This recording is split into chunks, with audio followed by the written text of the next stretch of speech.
ꯇꯥꯕꯤꯔꯤꯕꯁꯤꯡꯕꯨ ꯃꯅꯤꯄꯨꯔꯤ ꯂꯩꯆꯜ ꯋꯥꯔꯤꯅ ꯇꯔꯥꯝꯅ ꯑꯣꯛꯆꯕꯒ ꯂꯣꯏꯅꯅ ꯏꯀꯣꯛ ꯅꯧꯅ ꯈꯨꯔꯨꯝꯖꯔꯤ꯫ ꯉꯁꯤꯁꯨ ꯃꯌꯥꯝꯒꯤ ꯉꯥꯏꯍꯥꯛ ꯄꯣꯊꯥꯅꯕꯒꯤꯗꯃꯛꯇ ꯅꯨꯡꯉꯥꯏꯔꯕ ꯃꯅꯤꯄꯨꯔꯤ ꯐꯨꯡꯒꯥꯋꯥꯔꯤ ꯑꯃꯃꯨꯛ ꯄꯨꯗꯨꯅ ꯂꯥꯛꯆꯔꯤ꯫ ꯐꯨꯡꯒꯥꯋꯥꯔꯤ ꯑꯁꯤꯒꯤ ꯃꯃꯤꯡꯅ ꯅꯤꯡꯊꯧꯒꯤ ꯋꯥꯌꯦꯜ꯫ ꯋꯥꯔꯤ ꯑꯁꯤꯅ ꯀꯔꯤ ꯀꯝꯗꯧꯔꯤꯕ ꯍꯥꯏꯕꯗꯨ ꯃꯌꯥꯝ ꯄꯨꯟꯅ ꯇꯥꯃꯤꯟꯅꯔꯁꯤ꯫ ꯅꯣꯡꯃ ꯑꯇꯣꯞꯄ ꯂꯩꯕꯥꯛ ꯑꯃꯗꯒꯤ ꯅꯤꯄꯥ ꯑꯃ ꯂꯩꯕꯥꯛ ꯑꯃꯗ ꯂꯝ ꯀꯣꯏꯕ ꯂꯥꯛꯂꯝꯃꯤ꯫ ꯍꯥꯏꯔꯤꯕ ꯅꯤꯄꯥ ꯑꯁꯤꯅ ꯊꯨꯡꯂꯨꯔꯤꯕ ꯂꯩꯕꯥꯛ ꯑꯁꯤꯒꯤ ꯅꯤꯡꯊꯧ ꯑꯁꯦ ꯑꯁꯨꯛꯀꯤ ꯃꯇꯤꯛ ꯋꯥꯌꯦꯟꯕ ꯍꯩꯕ ꯑꯆꯨꯝꯕ ꯕꯤꯆꯥꯔ ꯇꯧꯕ ꯅꯤꯡꯊꯧ ꯑꯃꯅꯤ ꯍꯥꯏꯗꯨꯅ ꯃꯍꯥꯛꯅ ꯄ꯭ꯔꯖꯥꯗꯒꯤ ꯋꯥꯐꯝ ꯑꯗꯨ ꯇꯥꯔꯝꯃꯤ꯫ ꯃꯔꯝ ꯑꯁꯤꯅ ꯅꯤꯄꯥ ꯑꯗꯨꯅ ꯅꯤꯡꯊꯧ ꯑꯗꯨꯅ ꯕꯤꯆꯥꯔ ꯇꯧꯔꯤꯕ ꯋꯥꯌꯦꯜꯂꯤꯕ ꯃꯑꯣꯡ ꯑꯗꯣ ꯀꯌꯥꯒꯤ ꯃꯇꯤꯛ ꯐꯖꯕ ꯖꯥꯠꯅꯣ, ꯀꯌꯥꯃꯨꯛ ꯌꯥꯝꯅ ꯑꯆꯨꯝꯕ ꯕꯤꯆꯥꯔ ꯇꯧꯕ ꯖꯥꯠꯅꯣ ꯍꯥꯏꯕꯗꯣ ꯌꯥꯝꯅ ꯈꯪꯅꯤꯡꯂꯝꯃꯤ꯫ ꯃꯔꯝ ꯑꯁꯤꯅ ꯃꯍꯥꯛ ꯅꯤꯡꯊꯧ ꯑꯗꯨꯒꯤ ꯗꯔꯕꯥꯔꯗ ꯆꯠꯇꯨꯅ ꯅꯤꯡꯊꯧ ꯑꯗꯨꯝꯅ ꯀꯔꯝꯕ ꯃꯑꯣꯡꯗ ꯋꯥꯌꯦꯜꯂꯤꯕꯒꯦ ꯍꯥꯏꯕꯗꯣ ꯈꯪꯅꯤꯡꯕꯗꯒꯤ ꯅꯤꯡꯊꯧꯒꯤ ꯗꯔꯕꯥꯔ ꯇꯝꯅ ꯃꯍꯥꯛ ꯂꯥꯛꯂꯝꯃꯤ꯫ ꯃꯇꯝꯁꯦ ꯑꯌꯨꯛꯀꯤ ꯄꯨꯡ 9 ꯇꯥꯔꯤ꯫ ꯅꯨꯄꯥ ꯑꯗꯨꯅ ꯗꯔꯕꯥꯔ ꯑꯗꯨꯗ ꯊꯨꯡꯂꯕ ꯃꯇꯝꯗ ꯈꯨꯜꯒꯤ ꯃꯤꯌꯥꯝ ꯑꯃꯁꯨ ꯂꯩꯔꯝꯃꯤ꯫ ꯗꯔꯕꯥꯔ ꯑꯗꯨꯗ ꯅꯤꯡꯊꯧꯁꯨ ꯂꯥꯛꯇꯨꯅ ꯐꯝꯂꯔꯤ꯫ ꯃꯇꯝ ꯑꯗꯨꯗ ꯗꯔꯕꯥꯔ ꯑꯗꯨꯒꯤ ꯕꯣꯔ ꯃꯟꯇ꯭ꯔꯤ ꯑꯗꯨꯅ ꯃꯤꯑꯣꯏ ꯑꯃꯕꯨ ꯐꯥꯗꯨꯅ ꯄꯨꯊꯣꯔꯛꯂꯤ꯫ ꯑꯗꯨꯒ ꯅꯤꯡꯊꯧꯒꯤ ꯃꯃꯥꯡꯗ ꯍꯥꯏꯔꯛꯂꯤ, "ꯇꯥꯕꯤꯌꯨ ꯏꯅꯤꯡꯊꯧ, ꯃꯁꯤꯒꯤ ꯅꯤꯄꯥ ꯑꯁꯤ ꯌꯥꯝꯅ ꯃꯕꯨꯛ ꯐꯠꯇꯕ ꯑꯃꯗꯤ ꯌꯥꯝꯅꯁꯨ ꯀꯔꯥꯝ ꯆꯥꯎꯕ ꯃꯤꯑꯣꯏ ꯑꯃꯅꯤ"꯫ ꯃꯗꯨꯗ ꯅꯤꯡꯊꯧꯅ "ꯀꯩꯗꯧꯔꯦ? ꯃꯍꯥꯛꯅ ꯀꯔꯤ ꯇꯧꯔꯝꯂꯕꯅꯣ?" ꯑꯗꯨꯝꯅ ꯍꯪꯂꯛꯄꯗ ꯃꯅꯥꯏ ꯑꯗꯨꯅ ꯍꯥꯏꯔꯛꯏ, "ꯏꯅꯤꯡꯊꯧ ꯏꯕꯨꯡꯉꯣ, ꯅꯤꯄꯥ ꯑꯁꯤꯅ ꯑꯩꯈꯣꯏꯒꯤ ꯀꯣꯅꯨꯡꯒꯤ ꯃꯟꯇ꯭ꯔꯤ ꯑꯃꯕꯨ ꯊꯥꯡꯅ ꯊꯤꯟꯗꯨꯅ ꯍꯥꯠꯂꯝꯂꯤꯕꯅꯤ"꯫ ꯅꯤꯡꯊꯧꯗꯣ ꯌꯥꯝꯅ ꯁꯥꯎꯅ "ꯀꯔꯤ ꯃꯔꯝꯒꯤꯗꯃꯛ ꯍꯥꯠꯂꯤꯕ?" ꯅꯤꯄꯥ ꯂꯥꯟꯃꯤ ꯑꯗꯨꯅ ꯍꯥꯏꯔꯛꯏ, "ꯏꯅꯤꯡꯊꯧ ꯏꯕꯨꯡꯉꯣ, ꯃꯔꯝꯗꯤ ꯃꯍꯥꯛꯀꯤ ꯈꯨꯜ ꯑꯗꯨꯗ ꯑꯩꯈꯣꯏꯒꯤ ꯃꯟꯇ꯭ꯔꯤ ꯑꯗꯨꯅ ꯅꯤꯡꯊꯧꯒꯤ ꯂꯣꯏꯄꯣꯠ ꯈꯣꯝꯕ ꯆꯠꯄ ꯃꯇꯝꯗ ꯅꯤꯄꯥ ꯑꯁꯤꯅ ꯂꯣꯏꯄꯣꯠ ꯑꯗꯣ ꯃꯥꯒꯤꯗꯤ ꯁꯔꯨꯛ ꯄꯤꯔꯣꯏ ꯍꯥꯏꯗꯨꯅ ꯃꯔꯩ ꯌꯦꯠꯅꯔꯛꯄꯗꯒꯤ ꯃꯍꯥꯛꯅ ꯅꯤꯄꯥ ꯑꯗꯨꯗ, ꯍꯥꯏꯕꯗꯤ ꯕꯣꯔ ꯃꯟꯇ꯭ꯔꯤ ꯑꯗꯨꯗ ꯅꯤꯄꯥ ꯑꯁꯤꯅ ꯊꯥꯡꯅ ꯊꯤꯟꯗꯨꯅ ꯍꯥꯠꯈ꯭ꯔꯤꯕꯅꯤ"꯫ ꯅꯤꯡꯊꯧꯗꯣ ꯌꯥꯝꯅ ꯁꯥꯎꯅ "ꯑꯣ, ꯃꯥ ꯃꯉꯥꯏꯔꯦꯅꯦ ꯊꯧꯅꯥ ꯐꯔꯤꯁꯦ꯫ ꯐꯩ, ꯑꯗꯨ ꯑꯣꯏꯕ ꯇꯥꯔꯕꯗꯤ ꯅꯤꯄꯥ ꯑꯁꯦ ꯃꯉꯛꯁꯝꯗ ꯊꯧꯔꯤ ꯀꯤꯁꯤꯟꯗꯨꯅ ꯎꯗ ꯁꯤꯗ꯭ꯔꯤꯕ ꯐꯥꯎꯕ ꯌꯥꯜꯂꯒ ꯊꯝꯃꯨ꯫ ꯃꯍꯥꯛ ꯀꯌꯥꯃꯨꯛ ꯌꯥꯝꯅ ꯃꯄꯥꯡꯒꯜ ꯀꯟꯕꯒꯦ ꯍꯥꯏꯕꯗꯣ ꯌꯦꯡꯒꯦ"꯫ ꯑꯗꯨꯝꯅ ꯍꯥꯏꯔꯒ ꯅꯤꯄꯥ ꯑꯗꯣ ꯐꯨꯔꯒ ꯄꯨꯁꯟꯈꯤ꯫ ꯅꯨꯄꯥ ꯑꯗꯨꯅ ꯄꯨꯁꯟꯈꯤꯕ ꯑꯗꯨꯗ ꯃꯐꯝ ꯑꯗꯨꯗ ꯂꯝ ꯀꯣꯏꯕ ꯂꯥꯛꯄ ꯅꯤꯄꯥ ꯑꯗꯨꯅ ꯈꯜꯂꯤ, "ꯑꯣ, ꯕꯣꯔ ꯃꯟꯇ꯭ꯔꯤ ꯑꯃꯕꯨ, ꯅꯤꯡꯊꯧꯒꯤ ꯂꯥꯟꯃꯤ ꯑꯃꯕꯨ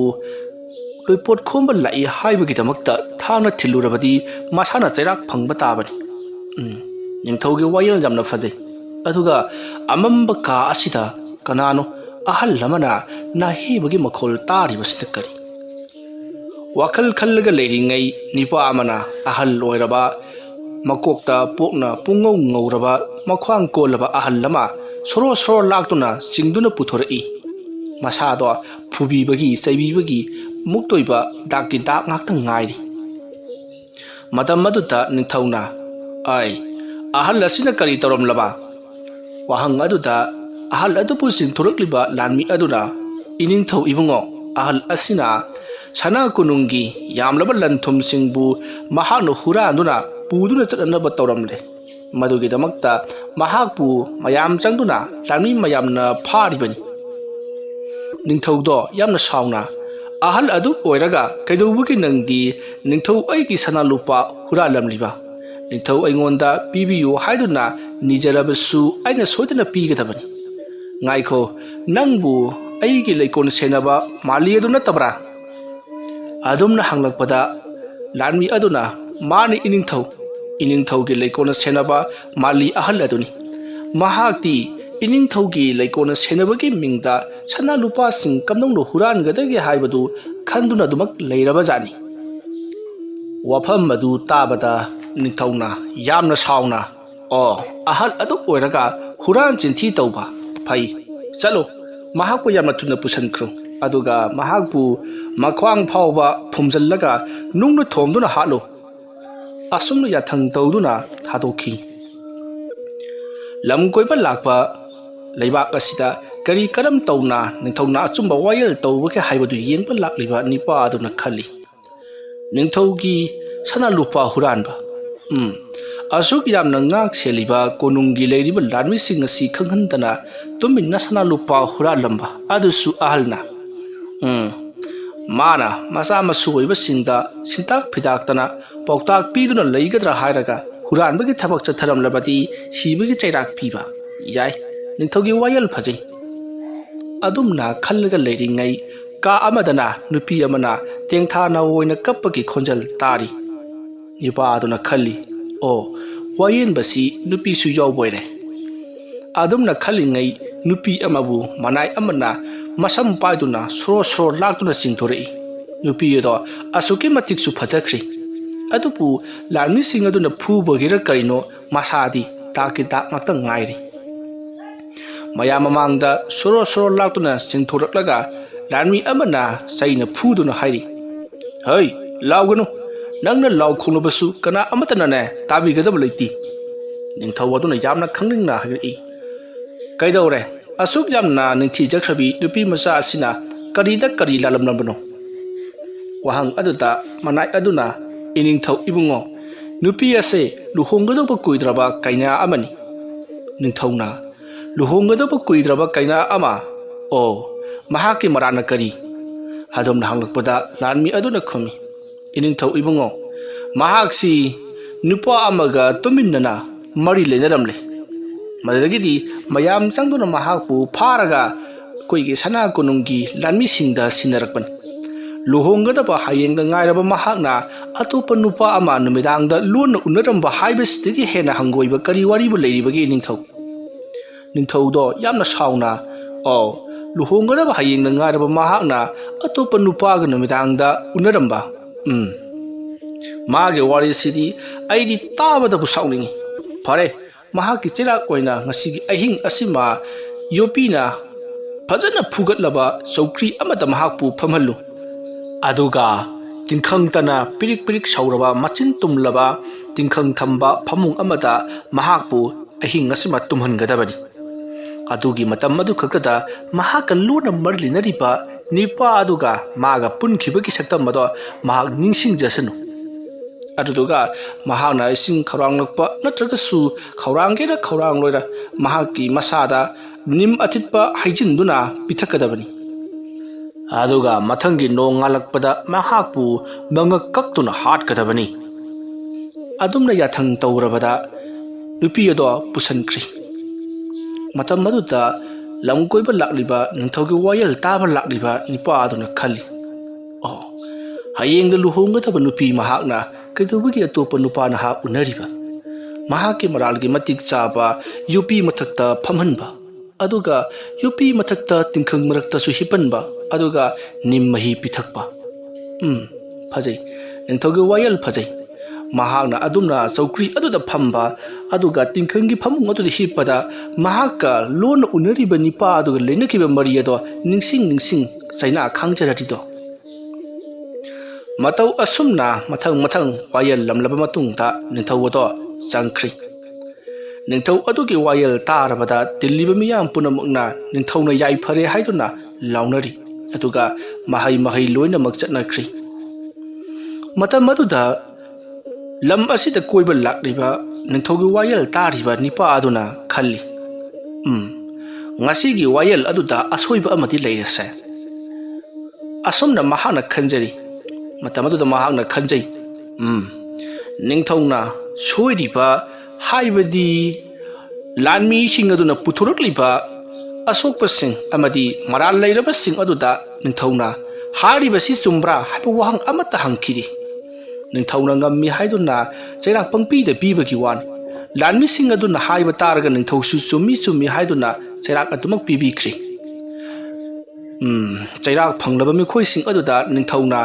lanmi sing na hariba si chumbra haiba wahang amata su hangkhiri nakal na makhatangi wa taraga achum aran lepa yabrani adudi magi dudi wayelamanati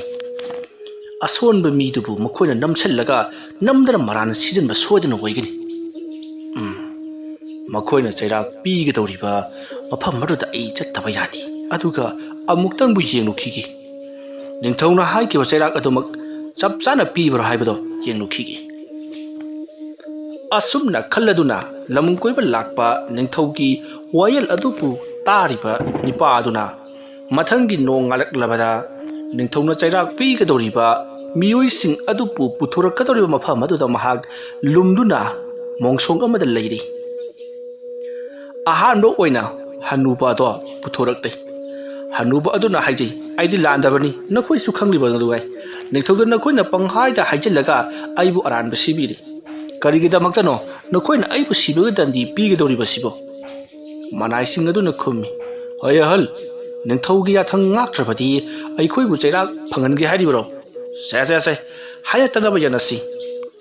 ꯑꯁꯨꯝꯅ ꯀꯣꯝ ꯑꯃ ꯇꯧꯊꯣꯛꯂꯒ ꯑꯍꯜ ꯑꯗꯣ ꯃꯈ꯭ꯋꯥꯡ ꯐꯥꯎꯕ ꯐꯨꯝꯖꯤꯜꯂꯤ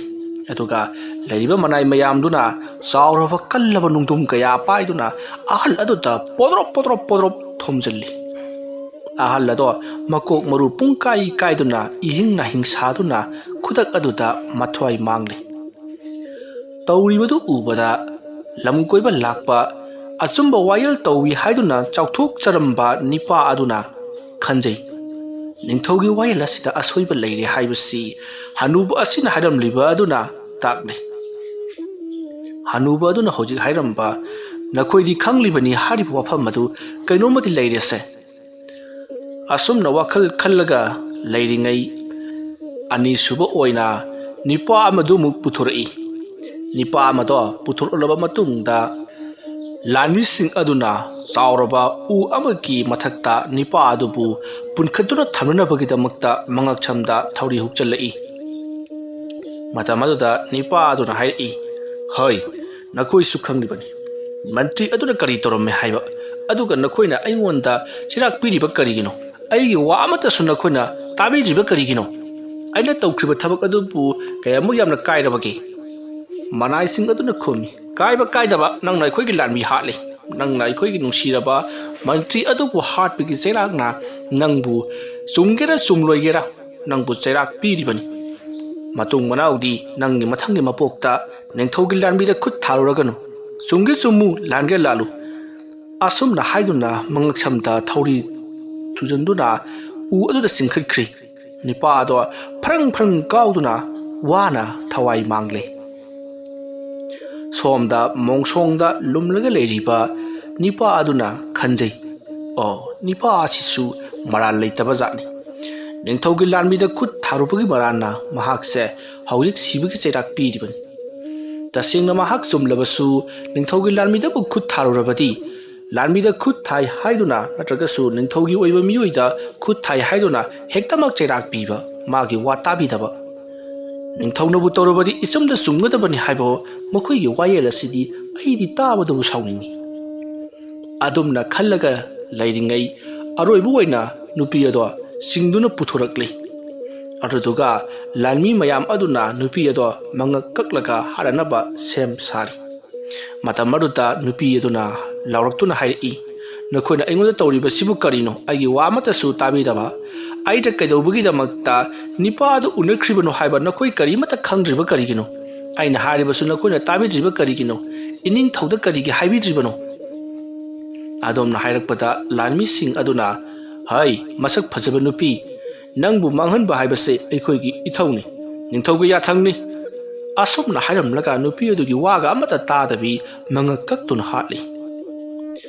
मतौ असुमना मख्वांग फावबा फुमजिल्लगा अहल अदुबु नुंग थोमदुना हातोकलि अदुगा निपाना हा अदुबुना मंगक समदा थौरी थुदुना उदा यांकतुन हाले अदुगा नुपी अदुबुना मंगक कक्लगा हाले मखोय होंगे असीबा हक्चांग मफम मदुदा चाइथोक्तुना तारगा लैरि लानमी सिंग अदो थौ पांथोकप लोरबदा मईगी मागी मफमदा हन्नख्रि सना कुनुंग यौख्रि तांजा अदुदा हनुबी अमा होबे होबे चेलई अदुगा मख्वांग फावबा फुमजिंदुना लैरबा लेंगोय मरक्ता तादुना लैरिबा महाक्की मपुरोइबा अदुगी मनाक्ता चेंसलक्तुना कोंदुना कपली मतम अदुदा मोंगसोंगदा लुमलगा लैरिबा निपा अदो थुलक्तुना ओ अहल कैदौरे नंगी नपुरोइब्रसिबो हनुबी अदुना कप्तुना खुमी मानी इबुंगो नुपा अदुना मु हाइरई ꯀꯔꯤꯒꯤꯅꯣ ꯅꯪꯅ ꯍꯅꯨꯕ ꯑꯁꯤꯅ ꯁꯤꯕꯗ ꯀꯞꯂꯤꯕꯕꯨ ꯃꯍꯥꯛꯇꯤ ꯅꯤꯡꯊꯧꯅ ꯁꯅꯥ ꯍꯨꯔꯥꯟꯂꯝꯕꯒꯤꯅꯤ ꯍꯥꯏꯗꯨꯅ ꯆꯩꯔꯥꯛ ꯄꯤꯔꯤꯕꯁꯤꯗꯤ ꯍꯅꯨꯕꯤ ꯑꯗꯨꯅ ꯌꯥꯝꯅ ꯍꯧꯅ ꯁꯥꯎꯅ ꯂꯥꯎꯗꯨꯅ ꯍꯥꯏꯔꯛꯏ ꯀꯔꯤꯒꯤ ꯅꯤꯡꯊꯧ ꯀꯅꯥꯒꯤ ꯅꯤꯡꯊꯧ ꯑꯔꯥꯟꯕ ꯄꯤꯆꯥꯔ ꯇꯧꯕ ꯅꯤꯡꯊꯧ ꯑꯗꯨꯗꯤ ꯇꯨꯀꯠꯆꯩ ꯑꯗꯣꯝꯅ ꯍꯥꯏꯔꯛꯄꯗ ꯈꯪꯅꯤꯡꯅ ꯂꯝ ꯀꯣꯏꯕ ꯂꯥꯛꯂꯤꯕ ꯅꯤꯡꯊꯧꯒꯤ ꯋꯥꯌꯦꯜ ꯑꯗꯨꯅ ꯑꯆꯨꯝꯕꯅꯤ ꯈꯟꯗꯨꯅ ꯂꯩꯔꯨꯔꯤꯕ ꯅꯨꯄꯥ ꯑꯗꯨꯅ ꯍꯥꯏꯔꯛꯏ ꯀꯩꯗꯧꯔꯕ ꯑꯗꯣꯝꯅ ꯍꯪꯂꯛꯄꯗ ꯍꯅꯨꯕꯤ ꯑꯗꯨꯅ ꯑꯩꯒꯤ ꯏꯄꯨꯔꯣꯏꯕꯁꯦ ꯉꯁꯤ ꯐꯥꯎꯕꯗ ꯀꯅꯥꯗꯁꯨ ꯂꯥꯟꯖꯔꯛꯇꯕ ꯍꯨꯔꯥꯟ ꯆꯤꯟꯊꯤ ꯇꯧꯔꯨꯗꯕ ꯏꯄꯨꯔꯣꯏꯕꯅꯤ ꯃꯍꯥꯛꯅ ꯅꯤꯡꯊꯧꯒꯤ ꯀꯣꯅꯨꯡꯗ ꯃꯇꯝ ꯈꯔ ꯂꯩꯔꯤ ꯃꯍꯥꯛꯅ ꯂꯩꯔꯤꯉꯩ ꯃꯇꯝꯗ ꯅꯤꯡꯊꯧꯅ ꯃꯥꯒꯤꯗꯃꯛꯇ ꯄꯤꯕꯤꯕ ꯈꯨꯠꯁꯨꯃꯟ ꯑꯗꯣ ꯃꯍꯥꯛꯅ ꯃꯥꯒꯤ ꯃꯆꯥꯒꯤꯗꯃꯛꯇ ꯇꯨꯡꯁꯤꯟꯖꯗꯨꯅ ꯂꯩꯒꯤ ꯂꯩꯈꯣꯡ ꯑꯃꯗ ꯐꯨꯝꯖꯤꯟꯖꯗꯨꯅ ꯊꯝꯖꯕꯅꯤ ꯃꯗꯨꯗꯣ ꯍꯧꯖꯤꯛꯇꯤ ꯃꯍꯥꯛ ꯑꯍꯜ ꯃꯇꯝ ꯑꯣꯏꯔꯕꯅꯤꯅ ꯌꯨꯝꯗ ꯄꯣꯊꯥꯔꯨꯔꯣ ꯍꯥꯏꯗꯨꯅ ꯅꯤꯡꯊꯧꯅ ꯍꯥꯏꯔꯛꯄꯗꯒꯤ ꯃꯍꯥꯛ ꯌꯨꯝꯗ ꯍꯜꯂꯛꯂꯦ ꯃꯍꯥꯛꯇꯤ ꯂꯩꯒꯤ ꯂꯩꯈꯣꯡꯗ ꯁꯅꯥ ꯐꯨꯝꯈꯤꯕꯗꯣ ꯀꯥꯎꯊꯣꯛꯂꯨꯔꯦ ꯃꯇꯝ ꯈꯔꯒꯤ ꯃꯇꯨꯡꯗ ꯑꯩ ꯑꯁꯦ ꯌꯥꯝꯅ ꯀꯟꯅ ꯉꯝꯂꯛꯇꯕꯗꯒꯤ ꯃꯍꯥꯛ ꯀꯔꯤ ꯇꯧꯁꯤꯒꯦ ꯍꯥꯏꯗꯨꯅ ꯁꯨꯝ ꯈꯜꯂꯛꯄꯗ ꯁꯅꯥ ꯐꯨꯝꯖꯤꯟꯗꯨꯅ ꯊꯝꯂꯝꯕ ꯖꯒꯥ ꯑꯗꯣ ꯅꯤꯡꯁꯤꯡꯂꯛꯄꯗꯒꯤ ꯃꯍꯥꯛꯅ ꯁꯅꯥ ꯑꯗꯣ ꯂꯧꯕ ꯆꯠꯈꯤꯕꯅꯤ ꯑꯗꯨꯕꯨ